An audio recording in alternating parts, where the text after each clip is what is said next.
Good morning everyone. তো আমি সকাল সকাল উঠে গেছি আর এখন আমি পড়াতে যাব। তার আগে বিছানাটা উঠিয়ে নিই, খুব কঠিন কাজ। আমি সুন্দরভাবে বিছানাটা গুছিয়ে নিচ্ছি আর একটুখানি বিছানাটাকে ঝেড়েও নেব। তো আমি ভয়েস ওভার দিয়েছিলাম তখন, কিন্তু আমার গলার আওয়াজ এত আসতে হচ্ছিলো যে আমাকে আবার ভয়েস ওভার দিতে হয়েছে। আর আমি না সকাল সকাল একটু আমলকির জুস খাই, খালি পেটে খাওয়া সত্যি খুবই খুবই উপকার।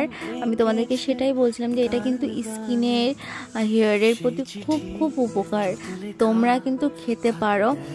কেমন যেন একটা লাগে খেতে একদম সকাল সকাল খালি পেটে, বাট সত্যি এটা খুব উপকার। আমি রিসেন্টলি খাওয়া শুরু করেছি, তো তারপরে না আমার না হুট করে অ্যালার্জি শুরু হয়েছে, তাই আমি একটু গরম জলও খাচ্ছিলাম, কারণ গরম জলটা খেলে আমার একটু প্রবলেম কম হয়। দেখো আমার চোখ মুখ দেখে তোমরা বুঝতেই পারছো যে কতটা পরিমাণ অ্যালার্জি হচ্ছিলো। তো তারপরে একটুখানি রেস্ট নিয়ে আমি পড়াতে চলে গেছিলাম। আমার স্টুডেন্টে দেখো গুড গার্লের মতন লিখে নিচ্ছিল আজকে, তো একটু মুচকে মুচকে হাসছিল। আর এই আমার কোলে উঠবে, একে কোলে উঠে আদর করে তারপরে পড়াতে হয়।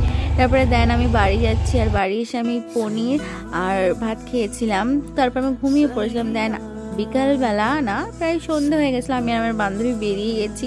ফার্স্ট টাইম আমি অশোকনগরে যাচ্ছি, মানে একটু সাহস করেই আমি গাড়িটা চালাচ্ছি, ভীষণ ভয় লাগছিল। তো আমরা চা খেতে যাচ্ছি, ওখানে গিয়ে দেখা করছি, আমি স্কুটি চালাচ্ছি। তো তোমরা তো শুনলেই আমরা কোথায় যাচ্ছি। আর ও একটু ওষুধ নিচ্ছিল, তো এখানে দাঁড়িয়েছিলাম। তো ফাইনালি চলে এসেছি। এই জায়গাটা ঠিক কোথায় তোমরা কারা কারা চেনো আমাকে কমেন্ট করে জানাও। আমি অবশ্য নাম জানি না, বলেছে, আমি ওর সাথে সাথেই চলে এসেছি। বাট সত্যি কথা বলতে ভীষণ ভালো লাগছিল, আর আমরা ভাড়ে চা খাচ্ছিলাম। আর এই শীতের সন্ধ্যায়, মানে এই শীতের সন্ধ্যায় এরকম গরম গরম চা কার না ভালো লাগে বলো। তো আমরা দুজন খুব মজা করছিলাম, আর সত্যি কথা বলতে চাটা না দারুণ ছিল। কারা কারা খেয়েছো আমাকে কমেন্ট করে জানাও, ভীষণ ভীষণ ভালো লাগছিল। আমাকে ভয়েস ওভার দিতে হচ্ছে বিকজ ওখানে না গাড়ির এত আওয়াজ হচ্ছে, এত আওয়াজ হচ্ছে, আর প্রচুর ভিড় হয়, প্রচুর প্রচুর।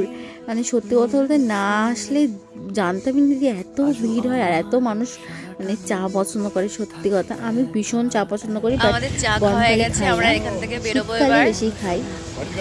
বেশ তো ওখান থেকে আমার চাটা খাওয়া হয়ে গেছে, আর আমরা এখন বাড়ি রওনা দেওয়ার জন্য প্রস্তুতি নিচ্ছিলাম। চাটা খাওয়া হয়ে গেছে আর আমরা একটু মজাও করছিলাম, এখানে একটু গল্প করবো, তারপরে আমরা আমাদের কথা শুনে কোথায় যাচ্ছি তোমরা দেখতে থাকো, সবই দেখাবো।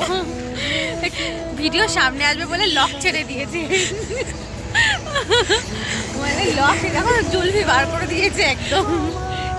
দেখো সত্যি কথা বলতে ও নাচন মুড়ি আমরা হাবড়ায় থাকি, মানে ভিডিওর সামনে আসার কি ইচ্ছা, আজ মজা করি।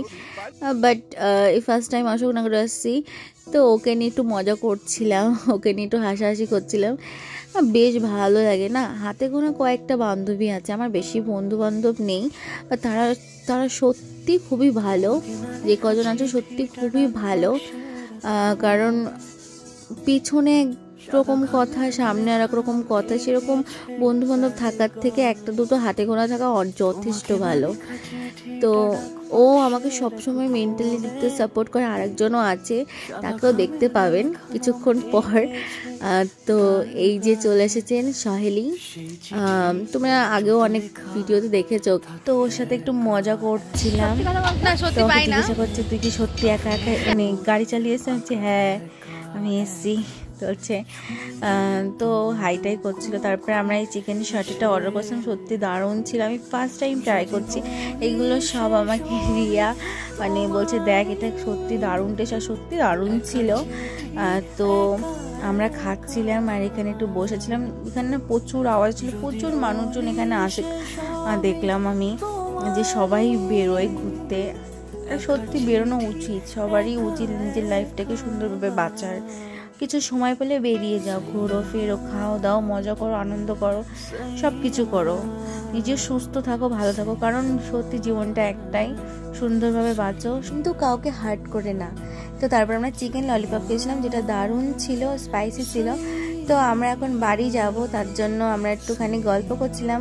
তো এখান থেকে আমরা বাড়ির দিকেই যাব, কারণ ঠান্ডাও লাগছিল।